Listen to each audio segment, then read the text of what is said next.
High, শিখা সরকারকর আবার চলে আসলাম নতুন একটি ইম্পর্টেন্স ভিডিও নিয়ে। যারা নতুন বন্ধুরা আছো তাদের বলছি, প্রত্যেককে বলছি স্কিপ না করে পুরো ভিডিওটা দেখো, তাহলে তোমাদের কনফিউশন দূর হয়ে যাবে।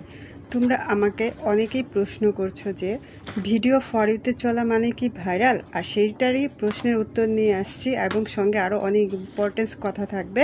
তোমরা স্কিপ না করে আমার ভিডিওটা একটু পুরোটা দেখো, তাহলে বুঝতে পারবে। আর সঙ্গে আরেকটা কথা বলছি, আমার ভিডিওগুলো যদি তোমাদের অবশ্যই ভালো লাগে তাহলে লাইক কমেন্টস তো করবে, আর আমার প্রোফাইলটা একটু ফলো দিয়ে রাখবে নতুন নতুন ভিডিও পেতে। আর যারা আরও বন্ধুরা আছে তারা যাতে দেখার সুযোগ পায় তার জন্য একটু শেয়ার করে দেবে।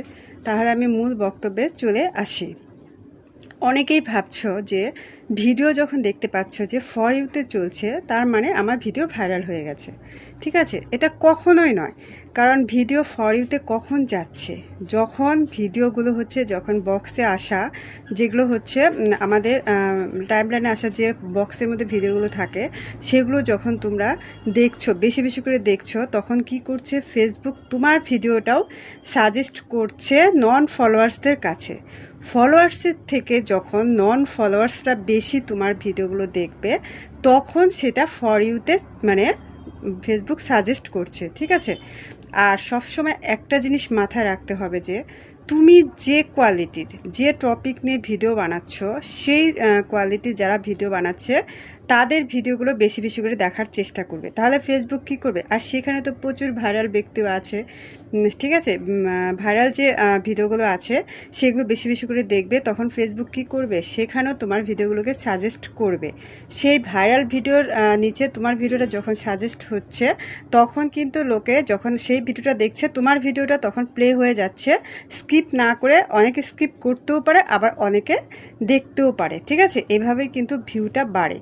তাই বলছি, বেশি বেশি করে তোমার যে টপিক নিয়ে তুমি কাজ করছো, সেই টপিকের যে ব্যক্তিগুলো আছে তাদেরকে বেশি বেশি করে ফলো করো, তাদেরকে তোমার পেজে বা প্রোফাইলে আনার চেষ্টা করো এবং তাদের ভিডিওগুলো দেখো, সেই রিলেটেড ভিডিও বানাও। আর যে ভিডিওতে তোমার বেশি ভিউ আসছে, যেটা দর্শক অর্থাৎ অডিয়েন্স দেখছে বেশি, সেই রিলেটেড ভিডিওই বানানোর চেষ্টা করো।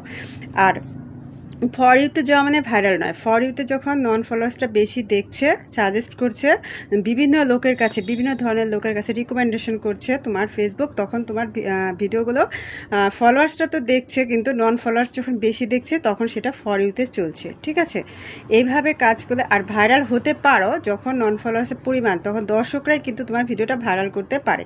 প্রচুর দর্শকরা যখন দেখছে তখন তোমার সেই ভিডিওটা কিন্তু অলরেডি ভাইরাল। তাই বলছি, অনেক এমনও এক পরিবার আছে, ছোট ছোট পরিবার, যারা এখনও কন্টেন্ট মনিটাইজেশন পায়নি, যাদের পেজে 1.2K ফলোয়ার্স, তাদের ভিডিও কিন্তু ফর ইউতে চলছে। তার মানে কি তার ভিডিও কি ভাইরাল? কখনোই নয়। তাই বলছি, বেশি বেশি করে কাজ করো, আর এসব নিয়ে চিন্তা না করে কোয়ালিটিফুল কন্টেন্ট তৈরি করো, ভিডিও অবশ্যই ভাইরাল হবে। আর ফেসবুক কাউকে নিরাশ করে না। আর আমার ভিডিওগুলো যদি ভালো লাগে অবশ্যই একটু লাইকস কমেন্টস করবে, বন্ধুদেরকে একটু শেয়ার করে দেবে। ভালো থাকবে, সুস্থ থাকবে, আমি সবার পাশে আছি। আমার ভিডিও দেখার জন্য তোমাদেরকে অনেক অনেক ধন্যবাদ। ওকে, টাটা, বাই বাই।